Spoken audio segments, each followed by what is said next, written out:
Thank you for tuning in to Koppen with Comic. I'm Brian Kopp, and we're here with comic Adam Gabel.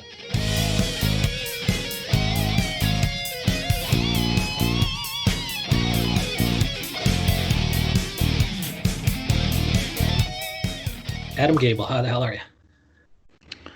I'm doing pretty good, actually. Thank you for having me, Brian. I appreciate being here. Yeah, it's so nice because you could be doing anything else during this lockdown, but you're here with me, and I love it. Well, yeah, I mean, I've got some coins to count, so I could be doing that instead. Yeah, real quick.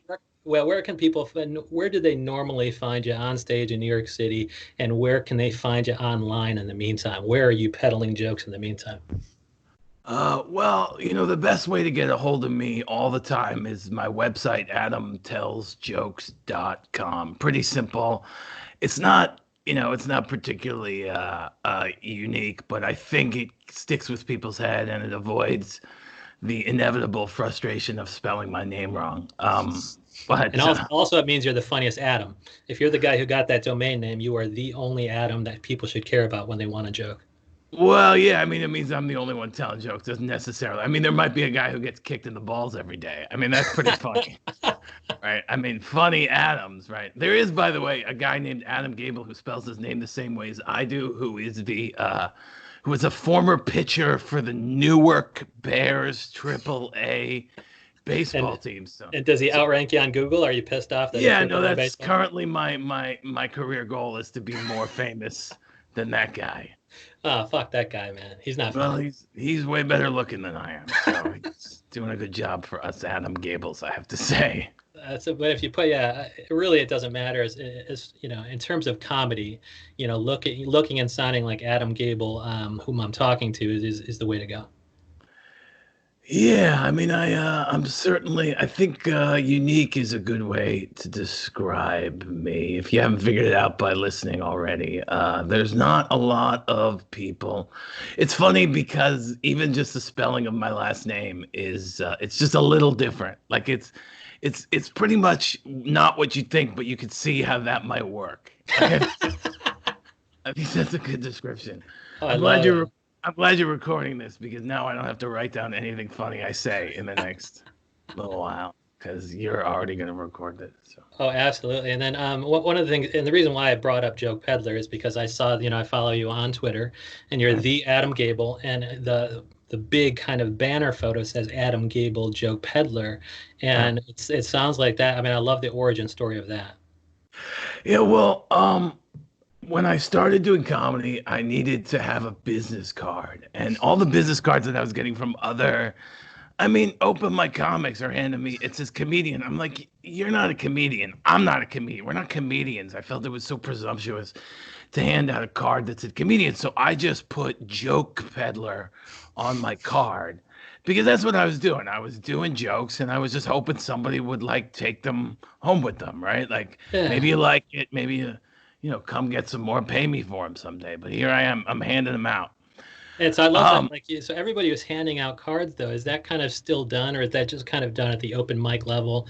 I suppose now with smartphones, you guys are more likely to, bump phones or whatever the kids are doing these days. Like, are people still handing out cards? And did that seem ridiculous to you back in the day, or is it really necessary so that if you liked somebody, if you connected with a fellow comedian, you guys could get in touch and could put a show together?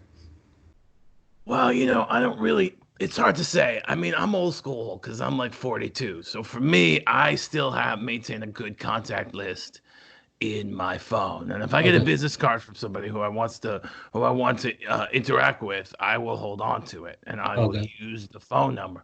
But most of the younger people, not just comics, but younger people are connecting via social media. So it's really, I don't know anyone bumping phones. Like, that's like a Snapchat thing. I mean, that makes me think of like Jeff Ross and Dave Attell. Bumping mics. Yeah, I'm as old as you are. So, nothing would surprise me with the kids these days. But even if that were happening, bumping phones, nobody's been bumping phones for a while because of the virus.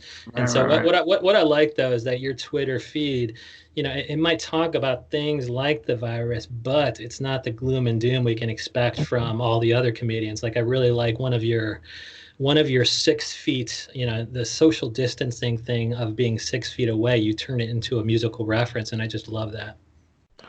Well, yeah. I mean, sometimes I, I feel like a lot of people have a lot of the same things to say, and I just try and reach a little bit deeper into what I'm really thinking about. Yeah. And I know that sounds so douchebaggy. Like I hate talking about comedy like I'm like saving the world, but I don't know. I mean, it's so. But for me, I just don't want to do the joke that everybody else does. And like I did a joke a couple weeks ago about something related to the quarantine, and I can't even remember what it was. And I did it, and I posted it, and I put it out on all three platforms. And as soon as I did it, I was like, this is pretty hacky. Like, ugh, this is pretty hacky. But somebody liked it on something and comment. I was like, all right, I'm not gonna take it down. I'm gonna leave it down. I'm gonna leave it up there. Yeah. And then like last night, I saw basically the same joke, and I was like, ugh. Oh, And I no. was like, I never want to be the guy. And I know it's just it makes it because number one, it makes it easy for people to steal your shit or you. Nobody cares if you're doing the same joke. I just want to do a joke that's a little bit different than what you're thinking. Now the Yeah. problem is that a lot of times it's nobody has any idea what the fuck I'm talking about. I did a joke the other day. I thought it was really great, and I don't know. I mean, I go. I'm an Uber driver. I don't drive for Uber. I'm just really good at driving. Now, not everybody speaks German, and nobody necessarily understands what I'm talking about. Yeah, So that Uber means I don't good or something. It's like Yeah, Uber is like super, like yeah. really good, like great. And that's really where the term Uber comes. Now, of course, that's not a particularly great joke because I'm just referencing what Uber means in the first place. But I did it, and a lot of people, and I heard like a silence. And then I It's a heard one guy go, I get it. And I was like, all right, well, I mean, that's more like a puzzle, right? but I like it because I watched some of your clips online, and I think even I actually took a couple semesters of German in college, and that took me a while. I don't even think I got it until you were like, oh shit, Uber is the word for super in German. Right, And so I right, right. think it's like a less challenging comedian could almost preface that joke with anybody know German? And then they would know Right, that, oh, right. Uber is a German word, but Right. that's not really you, because I think you luxuriate in the silence until that one person says, I get it. Yeah. Yeah, I mean, I'm a big fan of trying to go a little bit higher than most of the comedians. And again, I know I don't want to talk about myself like I'm such a like I'm revolutionizing. I don't want to do that. I'm not. I'm just doing jokes, and a lot of the time, a lot of it is that the thing that comes to my mind is not necessarily what comes to other people's mind. Like when I work in a group with other people, a lot of the time everybody goes, they go, all right, everybody knows the plan, and they clap, and everybody goes to the left, and I'm to the right, and I turn Yeah. around, and I got to go catch up.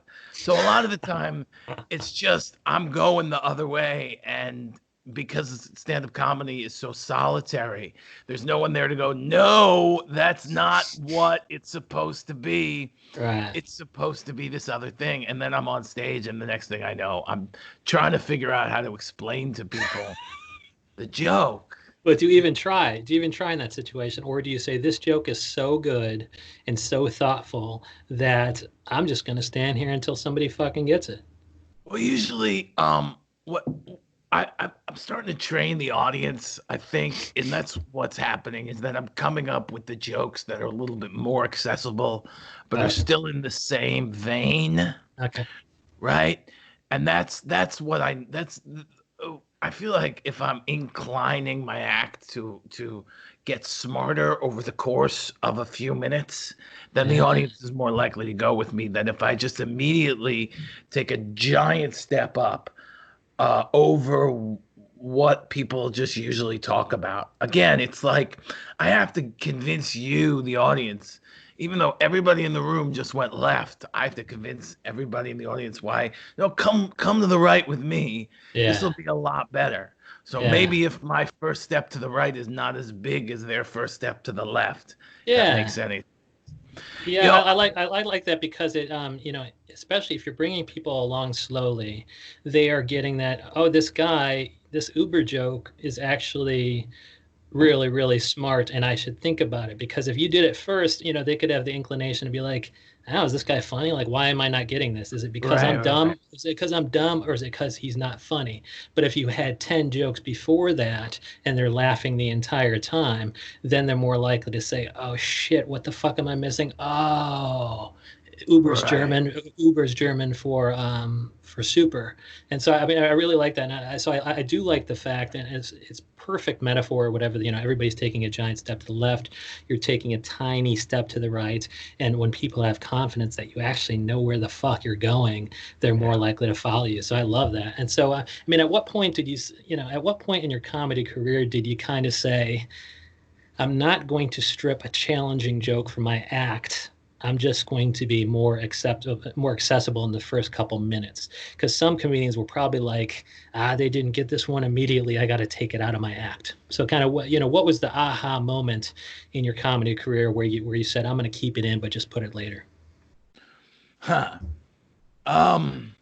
Well, I did comedy for a little while, a long, long, long time ago. In that period of time, I was trying to be more of an accessible comedian. I was a different person at the time. This is 2002. I did comedy for 6 months. I was a different person. I had a different persona. Came back to comedy in 2014 with a plan that I was going to do something a little different. So it was never a point where I said to myself, I'm ever gonna. Once I came back to comedy, I made the commitment. I'm not gonna strip these jokes out of my act. I'm not Okay. gonna strip them out of my act because Okay. that's what I want to do. The question is, how do I figure out how to get people to come to them? Because there was enough people. First of all, just the most ridiculous esoteric stuff that no one could possibly understand. Still, one guy was laughing. So the question for me wasn't how wasn't get rid of that one joke. It was about how do I get the rest of the room on board. And I think I don't know that there was never an aha moment. Um, because I think I always that's actually not true. So there's a comedian named Andrew Frank who lives in Seattle right now. Very funny guy. I met him when I was on tour. He's out of St. Louis. He came. I traveled all over the Midwest with him, and I was at the World Series of Comedy with him last year. A couple of years ago, he came to New York, and he came. He watched me at the Grizzly Pear, which, by the way, answers your question from earlier. Place people can most commonly find me in New York Okay. performing on stage is the Grizzly Pear. There you go. It's a 107 McDougal Street, right down the street from the Comedy Cellar. A lot of Um, great comedians. Yeah. it's a great place. We've done a lot of great work there. I'm really proud of what we've done there, and I'm looking forward to getting back into that room because Oh we have yeah. a lot of good stuff more to do. And I had Andrew Frank. He was on my show at the Grizzly Pear, and it was an off night for me. The audience didn't get it, right? And they just didn't get it.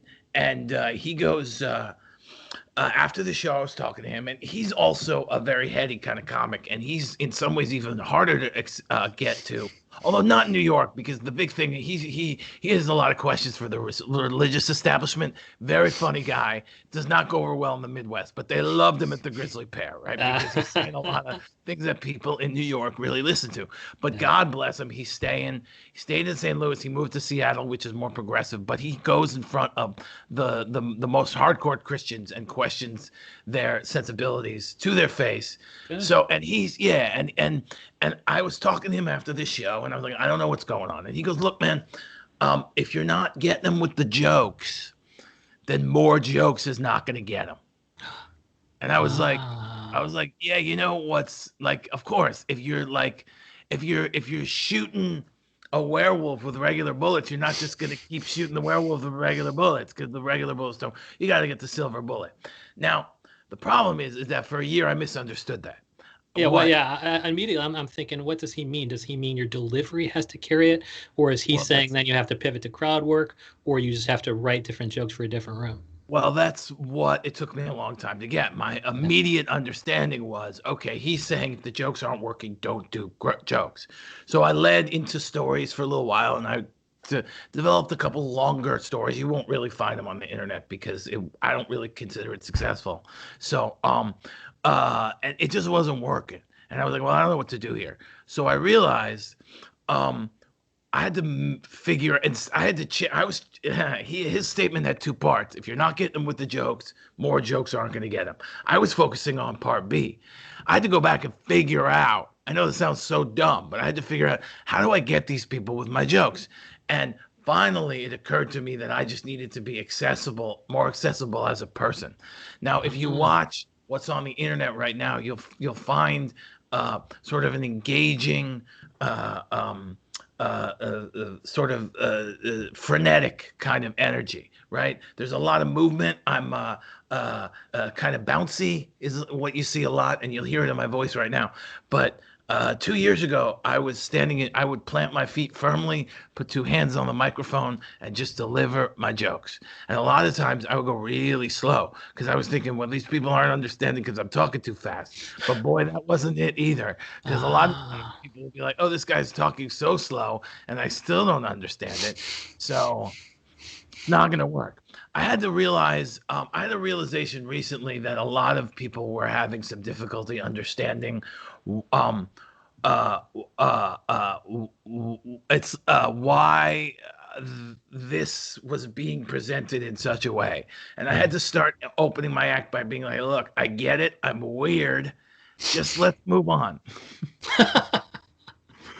I'm a weirdo. Like, I get it. I'm a weirdo. Let's just move on, right? And then now that I'm doing that, and not with that exact, I know it's not what I say, but that's the energy I open up with, right? If I acknowledge the fact that what they're seeing is different than what they're used to, and I know that, and we all know that, then let's see where that takes us. I think that's a good place to go. And I've sort of come to that in the last year, although I would say that it's going to be my life's work. I mean, there's going to be a time, hopefully, when there's a theater of a lot of people who came to see me, and there's gonna be one person in the back with their arms crossed and they're like face scrunched up. I mean, that's the person I'm gonna be playing to the whole night. That's the one. Because it's hard to be, it's hard to be somebody who not everybody likes. It's a lot easier to be somebody that nobody likes than somebody that I think 95% of the people like. That's what I think.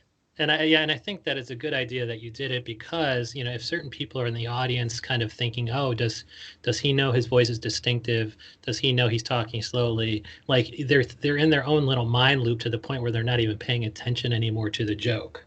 Right. So it's nice that and I think some other comedians, and maybe that's why some other comedians do it, where, if they are just, if they, I don't have a distracting look, just a weird haircut or a weird shirt on, like they kind of address the elephant in the room as a way of kind of bonding with the audience. So it's like, yeah, I know I'm wearing a sweatshirt that says fart on it, This is how I dress because of X, Y, and Z. And if you plan it like that, it can also lead into, be a perfect, it seems organic, but really it can also be a way to jump into your first and second jokes. Well, one of the things that I've noticed a lot is I've noticed people have been other comics have been chided for starting with a joke that is at their own expense about what's outstanding. And I'm wary of doing that because I think it introduces, in some way, it actually contradicts the whole point I'm trying to make, which is I'm a little bit different. Let's move past that. And if I present it in a way that's similar to other comics, it negates the point. So I rather than opening up with a joke about it, I'm trying to open up with a joke that's not about it. Let's not talk. Let's not talk about it. It's a statement. It's like that's all. That's pretty much all you say. You're like, yeah, I understand I'm weird. Let's move on. So it's not even kind of a joke. And I think some of that's a little inside. I mean, you have to be sensitive to the fact of people do that because at the Grizzly Pear, if 10 comedians in a row are doing that whole joke at their own expense, it comes off as hacky. But somebody like Mulaney, in his own special, a normal audience doesn't see that type of joke format 85,000 times, and so somebody like that could do it in just his own theater environment, provided the 3 setup comedians didn't do that. But real quick, pivoting to the jokes I saw online, like I love, I don't really see like the Uber joke where it was kind of a thinker to the point where it took me a while. Like, your other jokes on there, are immediately funny. Like the JFK's Pez dispenser, before you even told a joke about it, the premise or the setup or whatever, I guess it would be the premise, was just fucking amazing. But and also the Ziploc thing was perfectly relatable because I've also done that exact same thing in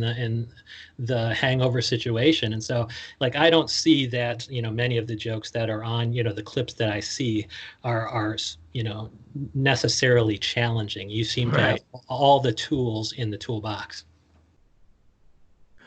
Well, yeah, obviously the jokes that I'm trying to display online are the ones that that I think are the most accessible. I don't see there's no value in putting jokes online that people aren't going to get. Like that thing, the experience. I mean, maybe, but if I had a joke that regularly people didn't understand, I wouldn't even bother trying to put it to video. Like I would, I'd save it because there are things that maybe in 3 years I'll figure out how to make this joke more accessible. And there are things that I'm doing now that are ideas from a couple of years ago that I couldn't communicate, and I have figured out how to communicate. So every once in a while I'll go to my note and I'll just I'll give myself a big scroll and just let it go and go and go and go, and then I'll just hit my finger and see what joke I was thinking about 3 years ago or 5 years ago or whatever. Oh, I love that. So check out, I follow him on Twitter, the Adam Gabel. He is the joke peddler, but also you can find all his, when he returns to the grizzly pear in his just triumphant return. You'll probably find those dates on Adam Tells Jokes. Is that correct? AdamTellsJokes.com. And remember, when you're looking for me, my last name is Gabel, like bagel, not like Clark Gable. Not like Clark Gable. And when you see him at the Grizzly Pear after his show, ask him to tell you about the time in third grade when just a hilarious kid made fun of his name. Yes. I fucking love that. Yeah, I don't want to burn that story because it's just too precious. Adam Gable, thank you so much. Thank you so much for having me. I had a good time.